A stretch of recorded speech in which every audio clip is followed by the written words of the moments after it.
कभी सोचा है पूजा का एक त्योहार ब्रिटिश राज के दौरान आजादी की चिंगारी बन गया था?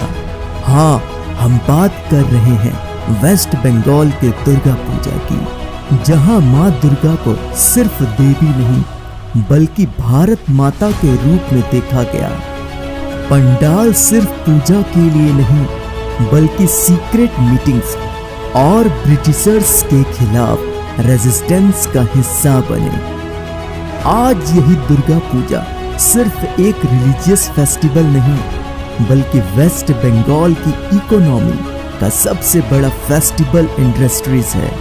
इतना बड़ा कि इसमें होने वाले कारोबार दीपावली और होली जैसे नेशनल फेस्टिवल से भी कहीं ज्यादा है। और सिर्फ इतना ही नहीं, 2021 में यूनेस्को ने इसे वर्ल्ड इंटेंजिबल कल्चरल हेरिटेज में शामिल किया। तो सवाल ये है, दुर्गा पूजा वेस्ट बंगाल में इतनी भव्य क्यों होती है और कैसे ये एक पूजा से बदलकर बंगाल की पहचान और भारत की आजादी की कहानी बन गई? नमस्कार दोस्तों, आप देख रहे हैं देसी डिबंक। ट्रेलर आपने देखा, लेकिन अब आइए गहराई में चलते हैं उस सफर पर जहां संस्कृति, इतिहास और भावनाएं एक साथ मिलकर वेस्ट बंगाल की दुर्गा पूजा को दुनिया का सबसे भव्य कल्चरल फेस्टिवल बनाती हैं। और हाँ, अगर आप देसी डिबंक पर नए हैं तो चैनल को सब्सक्राइब करना मत भूलिएगा, क्योंकि यहाँ आपको मिलती हैं कहानियां, फैक्ट और मिथ का सच। दुर्गा पूजा का इतिहास वेस्ट बंगाल में कई 100 साल पुराना है। कहते हैं 16th सेंचुरी में जमींदार घरानों ने इसे बड़े स्तर पर शुरू किया, लेकिन असली रंग आया 18th और 19th सेंचुरी में, जब ब्रिटिश रूल तेज हो रहा था।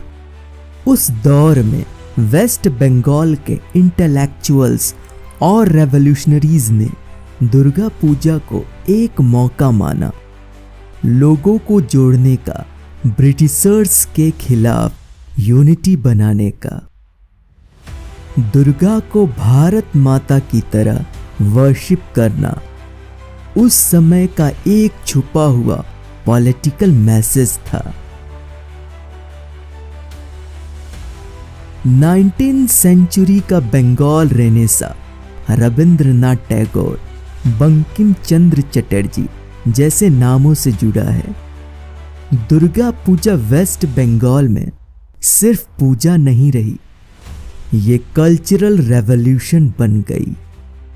पंडाल्स में डिबेट्स, थिएटर और लोगों को जागरूक करने वाले नाटक होने लगे। ब्रिटिशर्स को ये डर था कि ये पूजा कहीं पॉलिटिकल मोबिलाइजेशन का साधन न बन जाए, और सच यही हुआ। दुर्गा पूजा बंगाल में रेजिस्टेंस का फेस्टिवल बन गया।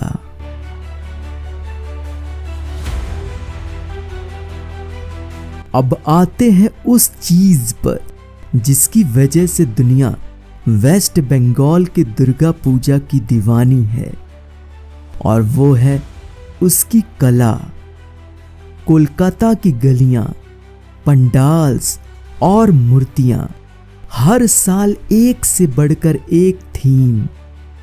कोई पेरिस की एफिल टावर बनाता है तो कोई अजंता केव्स। ये सिर्फ मूर्तियां नहीं, ये बंगाल की क्रिएटिविटी का एक्सप्लोजन है। मां दुर्गा की आंखों का चक्षुदान जब आखिरी बार पुतली बनाई जाती है, वो पल इतना सैक्रेड होता है कि लोग मानते हैं देवी की आत्मा मूर्ति में आ गई है। दुर्गा पूजा वेस्ट बंगाल की इकोनॉमी का बैकबोन है। रिसर्च कहती है कि अकेले दुर्गा पूजा से हर साल लगभग 30 से 40 हजार करोड़ का व्यापार होता है। Textile, decoration, lights, food stalls, हर चीज पर पैसा घूमता है। फेरी वाले से लेकर आर्टिस्ट तक पूरे वेस्ट बंगाल के लाखों लोग इस फेस्टिवल पर डिपेंड करते हैं। एक्सपर्ट कहते हैं यह सिर्फ पूजा नहीं बल्कि एक इकोनॉमिक इंजन है। 2021 में एक और बड़ा मोमेंट आया जब यूनेस्को ने वेस्ट बंगाल की दुर्गा पूजा को intangible cultural heritage of humanity का दर्जा दिया। मतलब अब ये सिर्फ बंगाल या इंडिया की पहचान नहीं बल्कि पूरी दुनिया की कल्चरल हेरिटेज का हिस्सा है। सोचिए, एक फेस्टिवल जो कभी ब्रिटिशर्स के खिलाफ रेजिस्टेंस था आज यूनाइटेड नेशन का हेरिटेज बन गया।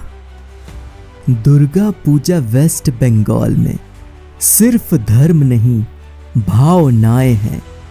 जब पूरे कोलकाता की गलियां सजती हैं, जब हर मोहल्ले का पंडाल कंपटीशन करता है तो लगता है जैसे पूरा शहर एक परिवार है।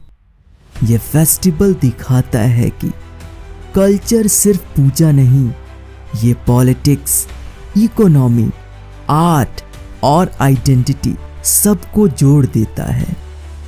तो अगली बार जब आप वेस्ट बंगाल की दुर्गा पूजा का नाम सुने तो याद रखिए, यह सिर्फ देवी की आराधना नहीं बल्कि वेस्ट बंगाल की आत्मा है। दोस्तों, ये थी वेस्ट बंगाल की दुर्गा पूजा की कहानी, जहां पूजा के साथ साथ है इतिहास, कला, राजनीति और इकोनॉमी। अगर आपको ये वीडियो पसंद आया है तो लाइक और शेयर जरूर करें। और हाँ, ऐसे ही और डीप स्टोरीज के लिए देसी डिबंक को सब्सक्राइब करना मत भूलिएगा। मिलते हैं अगले वीडियो में, तब तक के लिए दोस्तों धन्यवाद।